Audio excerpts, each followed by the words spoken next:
descubriré. Crear. Aprender. Participar. Televisión más internet. www.encuentro.com.ar.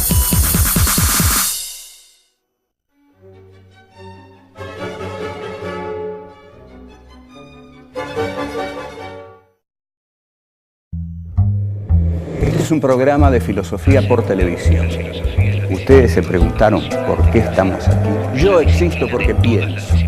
El hombre es el lugar en el cual todos los saberes son pensados. Descartes es un héroe del pensamiento.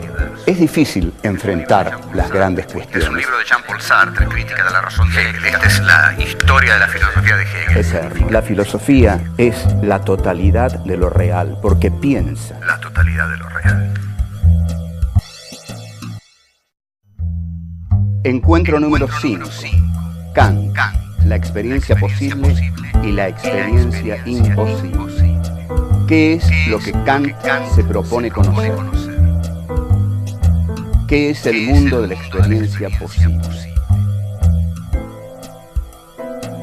¿Qué relación entre sujeto y objeto propone la filosofía kantiana? ¿Qué críticas recibe la filosofía constitutiva de Kant?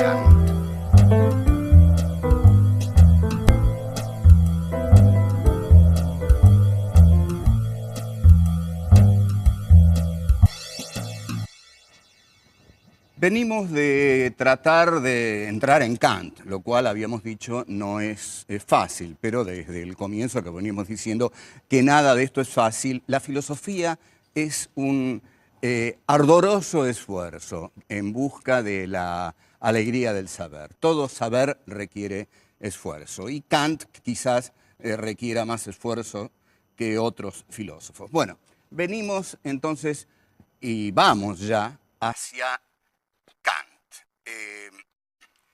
Kant, digamos que es un filósofo que parte de otro filósofo, de David Hume. Y Kant busca conocer algo distinto de lo que David Hume, empirista inglés, buscó conocer. Kant quiere conocer y explicitar los fundamentos del conocimiento, conocer el conocimiento. Es decir, crítica de la razón pura implica, aquí quiere decir aquí, conocimiento de la razón pura. La palabra crítica está empleada aquí en su sentido estricto. Crítica no quiere decir, como habitualmente se conoce, criticar esto o aquello, como si fuera juzgar esto, juzgar aquello, incluso tiene ya el valor dentro del lenguaje común de, bueno, me estás criticando, como me estás condenando o me estás subvalorando, etcétera, etcétera. Bueno, aquí la palabra crítica significa conocimiento, alcances y límites de la razón pura. O sea que Kant va a partir del sujeto cognoscente, del sujeto que conoce. Pero ese sujeto, para conocer, necesita que algo se le presente en la experiencia. Aquí es donde Kant se remite a Hume. Vamos a tratar entonces, y esto creo que es bastante sencillo, de encuadrar el pensamiento de David Hume, que muere en 1776 y que condiciona, como dije, el pensamiento de Kant. Para Hume no había posibilidad de fundamentar la ciencia ni el conocimiento.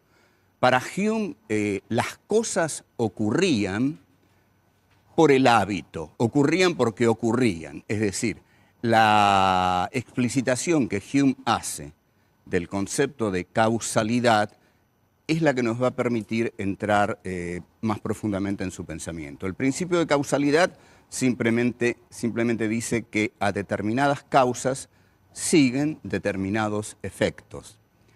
Lo que dice Hume es que esto es así no por ninguna necesariedad universal ni por ningún hecho científico demostrable y verificable.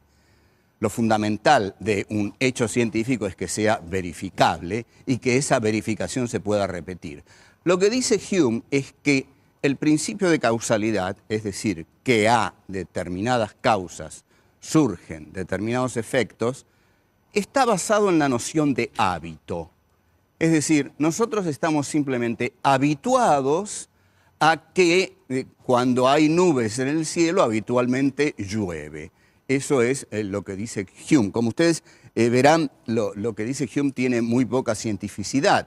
Se basa en una noción cotidiana de hábito. Las cosas ocurren así porque han ocurrido así siempre y estamos acostumbrados a que ocurran así. Entonces esto no satisface a Kant, porque Kant lo que dice es: yo quiero fundamentar la ciencia, yo quiero fundamentar un pensamiento científico que demuestre efectivamente cómo funciona la razón humana. Entonces, va a ser un paso genial que él va a llamar su giro copernicano. En lugar de partir del objeto, como hace Hume, que parte de la empiria, ¿no? Digamos, está nublado, bueno, llueve. Kant lo que va a hacer es partir del sujeto. Entonces, lo que hace Kant es remitirse al sujeto. Es el sujeto el que va a darle forma al objeto. Esto es pura filosofía, yo sé que espanta un poco, pero lo vamos a tratar de precisar. Lo que hace Kant es lo siguiente: al sujeto se le presentan cosas en su experiencia. Lo que hace el sujeto es conocer al objeto y conociéndolo le da forma. Es decir, solo hay objetos para el sujeto cognoscente. ¿Por qué? Porque al estudiar Kant la razón humana, encuentra en ella que dentro de la sensibilidad de la estética están las categorías de espacio y tiempo, las intuiciones de espacio y tiempo. Entonces, Kant va a decir: todos los objetos se nos presentan en el espacio y en el tiempo. Ahora, el espacio y el tiempo los pone el sujeto. El espacio y el tiempo son los modos en que el sujeto puede conocer a los objetos, ponerlos ahí. No están en el objeto, el espacio y el tiempo, están en el sujeto. El sujeto solo puede conocer aquello que se le presenta en la modalidad en que él lo establece, y él establece poniendo ahí espacio y tiempo. Ustedes observen que esto es partir del sujeto, es el sujeto el que construye al objeto. Este es el giro copernicano. Se parte de un sujeto constituyente. El sujeto constituye la realidad. Luego, Kant analiza el entendimiento y ahí se encuentra con las categorías del entendimiento, y dentro de las categorías del entendimiento entra toda la realidad. Entonces, el entendimiento está en las categorías de unidad, de pluralidad, de cantidad, etcétera, etcétera. Y el paso fundamental, en una palabra, es el siguiente. Se trata de una filosofía idealista que parte del sujeto cognoscente, y desde ese sujeto cognoscente se constituye la realidad. La realidad es aquello que el sujeto construye a partir de sí.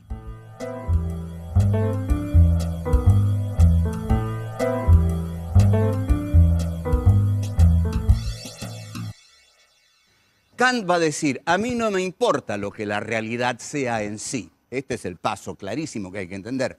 No me importa eso que la realidad sea en sí misma. Lo que yo puedo saber es cómo el sujeto construye una realidad para él. Solo hay objetos para el sujeto. Entonces esto es lo que llamamos el formalismo kantiano, porque el formalismo kantiano constituye una forma que es el mundo de lo que Kant llama la experiencia posible, que es aquella que el sujeto asume para sí como posible y que realmente puede puede hacer posible desde sí. La experiencia posible es que el sujeto le da forma a las cosas, pero al ser el sujeto el que le da forma a las cosas, el sujeto no sabe qué son las cosas en sí mismas.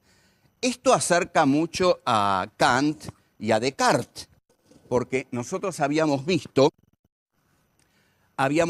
que Descartes partía también de la subjetividad y que esta era justamente la revolución de Descartes dentro del pensamiento. Pero Kant va más allá, porque ustedes recuerden, y esta es la diferencia que queremos establecer entre Descartes y Kant. Para Descartes, que partía de la certeza de la propia subjetividad, de lo que llamamos el cogito, pienso, luego existo, Descartes, la única certeza que tenía era la del propio yo, la del ego, la del propio yo, la de la propia subjetividad, pero no tenía la certeza de la realidad externa.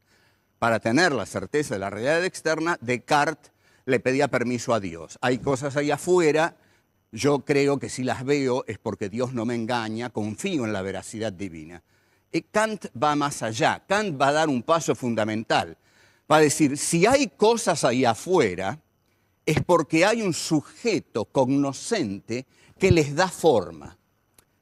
A ver, el mundo tiene una forma, tiene un orden, porque el sujeto cognoscente le da esa forma, le da ese orden. Hay un mundo porque el sujeto lo conoce. El sujeto es el hombre, el sujeto es el hombre. Entonces, es el sujeto el que al conocer todas esas cosas que están ahí, le da una forma, pero le da la forma que el sujeto necesita que las cosas tengan para que él pueda conocerlas. En este sentido, por supuesto, Kant no recurre a Dios. Kant no necesita de la veracidad divina, porque Kant dice, no, yo no necesito la veracidad divina. Lo que yo digo es que el mundo que el sujeto conoce es el mundo que el sujeto construye. Repito, el mundo que el sujeto conoce es el mundo que el sujeto construye. Este es el mundo de la experiencia posible. Hay otro que es el mundo de una experiencia que para el sujeto es imposible. ¿Qué son en sí las cosas? Esto a Kant no le interesa, porque lo que las cosas sean en sí, el sujeto no lo puede conocer. Lo que el sujeto puede sí conocer es lo que las cosas son para él.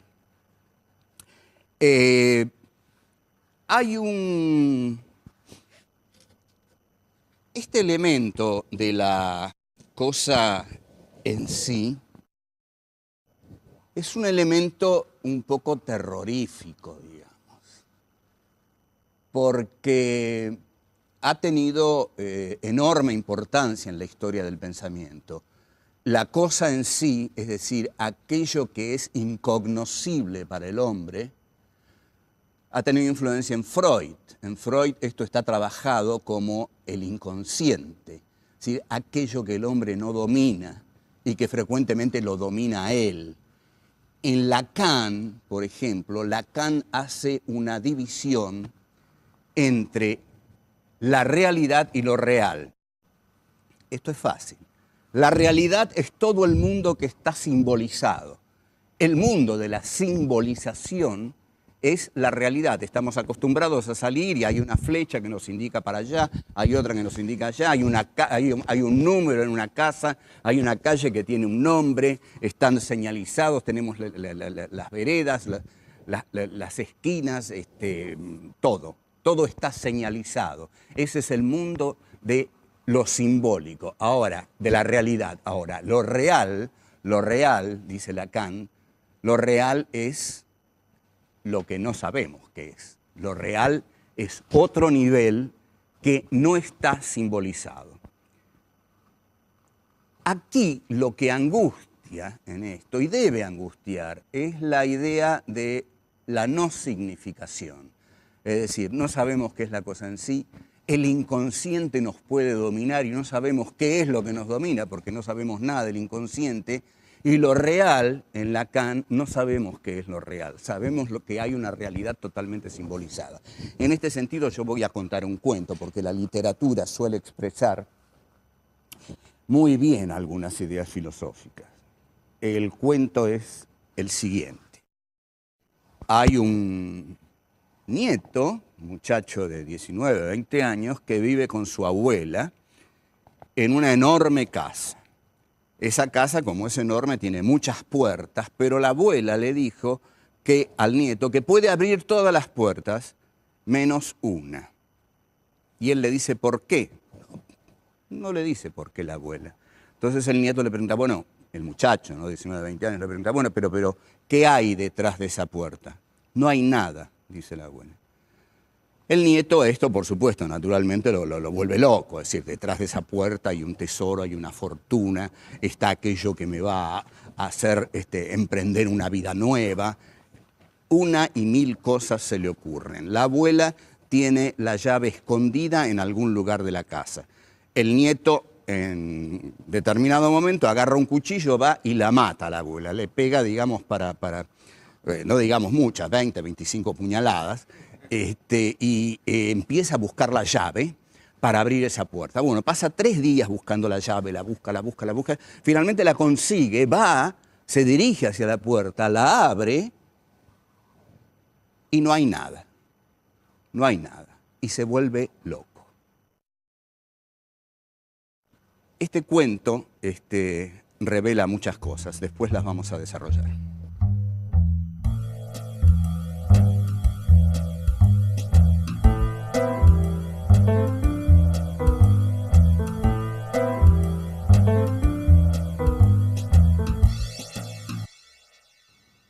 Este cuento, que en realidad no me pertenece, pertenece a un alumno que tuve en un taller literario que di en los años 90, y no recuerdo su nombre, si le pido disculpas, que no nos haga un juicio, pero a él le pertenece de todos modos. Aclaro solo que no es mío, pero lo que está expresando este cuento es que la ausencia absoluta de algo, es decir, lo que llamamos la nada, lo que no había en la habitación, es absolutamente inquietante para la razón humana. La razón humana está acostumbrada a la presencia, no a la ausencia absoluta, además. Y cuando Kant habla de la cosa en sí, lo que está diciendo es que aquello que en sí mismos sean los objetos es incognoscible para la razón humana. Voy a repasar algunas cosas que hay aquí. No sé si lo dije todo, pero digamos que la empiria de Hume, digamos, la materialidad de Hume, es lo que Kant toma como punto de partida, parte de la experiencia. Ahora dice, todo conocimiento parte de la experiencia, pero no se reduce a la experiencia, porque la materialidad se le presenta ahí, pero sobre esa materialidad el sujeto impone el espacio, el tiempo y las categorías del entendimiento. O sea, el sujeto le da forma al objeto. La materia no es el objeto, es la materia. Lo que es el objeto lo es cuando el sujeto le da forma. El sujeto le da forma al objeto. Solo hay objetos para un sujeto. Las categorías del entendimiento que Kant utiliza nos podrían llevar a pensar en Aristóteles. Y esto es importante porque con esto queremos decir que la historia de la filosofía, quiero decir que la historia de la filosofía va de atrás adelante, de atrás, es decir, no tiene una linealidad. Observemos cómo aquí, hablando de Kant, tenemos que hablar de Aristóteles. ¿Cómo eran las categorías para Aristóteles? Hay una enorme diferencia. Para Aristóteles las categorías, es decir, cantidad, cualidad, etcétera, etcétera, las categorías eran categorías de la realidad, categorías de la realidad, de aquello que estaba ahí. En cambio, en Kant, si tomamos alguno de sus libros, las categorías que describe Kant, unidad, pluralidad, totalidad, realidad, negación, limitación, etcétera, etcétera, las categorías kantianas son categorías del sujeto, no son categorías de la realidad, sino categorías del sujeto. La diferencia entre Aristóteles y Kant es que para Aristóteles las categorías son las categorías de la realidad, porque Aristóteles no parte de una concepción subjetiva para conocer lo real. Vimos que la aparición del sujeto es en Descartes, o sea, Kant sigue la línea de Descartes, pero en absoluto recurre a Dios, a la veracidad divina, sino que lo que hace es decir, el sujeto constituye el mundo que conoce. Hay un mundo de la experiencia posible y hay un mundo al que Kant llama nouménico. El mundo de lo nouménico es el mundo que no podemos conocer. Entonces, ese mundo que no podemos conocer está fuera de los alcances del sujeto. Aquí lo que nosotros tenemos que tener muy en cuenta es que hay un esquema constitutivo que parte del sujeto y que el formalismo kantiano no nos es muy extraño. Es el formalismo en el arte. Digamos, cuando uno dice que hay un arte formal, lo que está diciendo es que el artista le da forma a la realidad. Digamos, si alguien pinta un cuadro, no pinta la realidad tal como es. Eso es absolutamente imposible. Lo que hace es darle a la realidad la forma que el sujeto artista quiere darle en su pintura. El naturalismo es el que intenta reflejar la realidad como supuestamente es. Pero todo formalismo lo que va a hacer es trabajar con la realidad, pero dándole una forma que proviene del sujeto. Entonces, esa empiria, esa experiencia, esa materialidad que surge, el sujeto le da forma. Kant tiene muchos modos de expresar esto, pero digamos que el modo más claro es que solo hay objetos para un sujeto.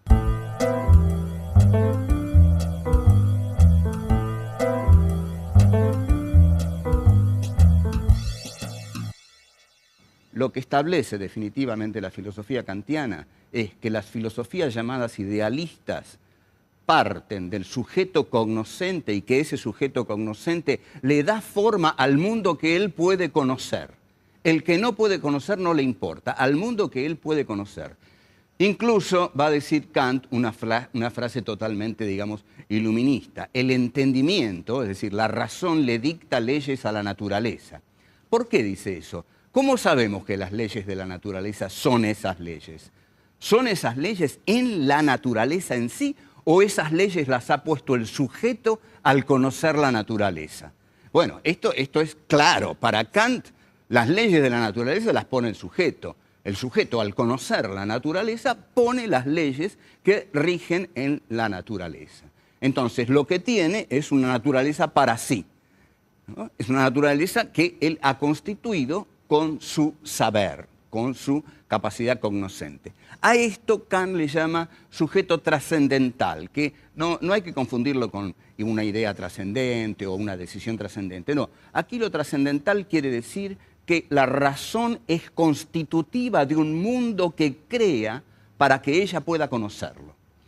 Entonces, esto es el idealismo filosófico, ¿no? El idealismo filosófico que entroniza al sujeto y, de algún modo, y no, en realidad, subalterniza a la materia, porque la materia deviene objeto cuando el sujeto le da forma. En este sentido van a ser muy distintas las filosofías materialistas. Marx no va a aceptar este esquema cognoscente kantiano. Para Karl Marx, por ejemplo, que es un filósofo materialista. ¿Y por qué es un filósofo materialista? Porque Marx surge en la historia de la filosofía para expresar al proletariado. Para expresar al proletariado. Es la filosofía del proletariado. ¿Y qué hace el proletario? El proletario trabaja con la materia. Entonces, una filosofía que viene a expresar a una determinada clase social que trabaja con la materia se llama materialismo y parte de la materia. Entonces, lo que va a decir Marx es que es la materia la que condiciona al sujeto y que las ideas son reflejos de la realidad concreta. Es decir, que está primero la realidad concreta, que para Marx es la historia. Y la historia es la que condiciona al sujeto. O sea, que es la materialidad, lo concreto, esa realidad histórica, la que le va a dar forma al sujeto. Esto lo vamos a ver cuando veamos Marx. A ver, vamos a ver. ¿Qué va a criticar, digamos, Marx? Lo que Marx va a criticar es que no, el sujeto es un reflejo de la realidad. Y en este sentido también nosotros podemos ver que no es un disparate lo que está diciendo Marx. Todos nosotros somos un reflejo del contexto histórico en el que surgimos. Surgimos en un determinado contexto histórico que es una materialidad que está ahí esperándonos. Aparecemos ahí y esa materialidad se nos viene encima. Entonces lo que va a decir Marx es esa materialidad la que precede al sujeto y la que lo forma, la que lo condiciona. Esta es la crítica que se hace a Kant desde el materialismo histórico. Pero hay una crítica que se le va a hacer desde la fenomenología husserliana, de Husserl, de Edmund Husserl. Lo que va a decir Edmund Husserl es que el sujeto está arrojado sobre la realidad, pero no de un modo cognoscente, sino existencial. Y esto lo va a marcar también Heidegger y lo va a marcar Sartre. Lo que va a marcar, tomemos Sartre, por ejemplo, que es un filósofo que a mí me apasiona. Lo que va a marcar Sartre es que lo que él llama el ego, o digamos el sujeto, para seguir con esta terminología, está arrojado sobre el mundo. No tiene una relación de conocimiento con el mundo, sino una relación existencial. Está arrojado, está como espectorado sobre el mundo. No tiene una relación de conocimiento. Cuando aparece el momento de la reflexión en Sartre, aparece el yo. Yo pienso tal cosa, pero el yo es una construcción. Lo que hay es sujeto-mundo, conciencia-mundo. Justamente la reflexión es lo que me imposibilita alcanzar al objeto.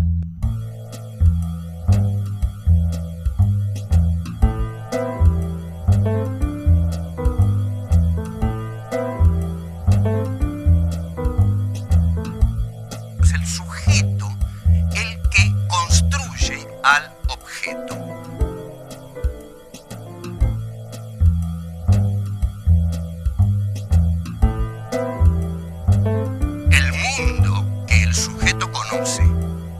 Es el mundo que el sujeto construye.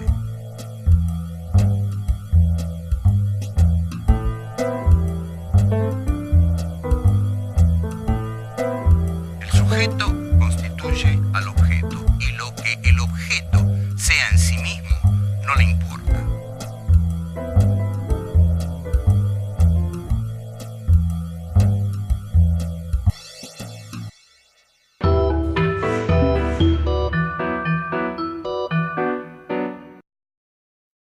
Estricto. Crítica no quiere decir, como habitualmente se conoce, criticar esto o aquello, como si fuera juzgar esto, juzgar aquello. Incluso tiene ya el valor dentro del lenguaje común de, bueno, me estás criticando, como me estás condenando o me estás subvalorando, etcétera, etcétera. Bueno, aquí la palabra crítica significa conocimiento.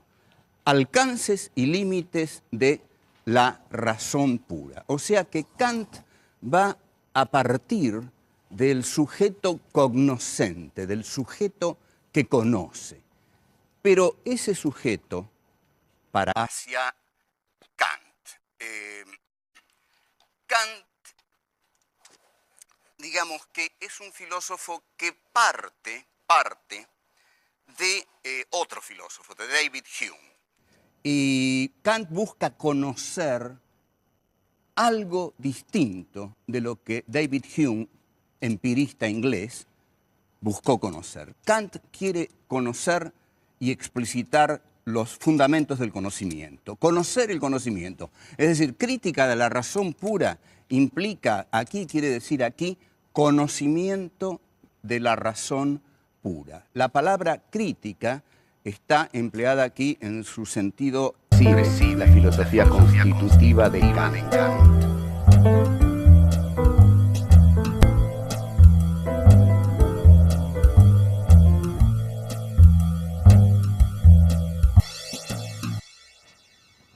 Venimos de tratar de entrar en Kant, lo cual habíamos dicho no es fácil, pero desde el comienzo que venimos diciendo que nada de esto es fácil. La filosofía es un ardoroso esfuerzo en busca de la alegría del saber. Todo saber requiere esfuerzo y Kant quizás requiera más esfuerzo que otros filósofos. Bueno, venimos entonces y vamos ya. Es difícil enfrentar las grandes Es cuestiones. un libro de Jean-Paul Sartre, Crítica de la razón de Hegel. Esta es la historia de la filosofía de Hegel. Es decir, la filosofía es la totalidad de lo real, porque piensa. La totalidad de lo real. Encuentro número 5. Kant, la experiencia posible y la experiencia imposible. ¿Qué es lo que Kant se propone conocer? ¿Qué es el mundo de la experiencia posible? ¿Qué relación entre sujeto y objeto propone la filosofía kantiana? ¿Qué críticas recibe? Descubrir. Crear. Aprender. Participar. Televisión más internet. www.encuentro.com.ar.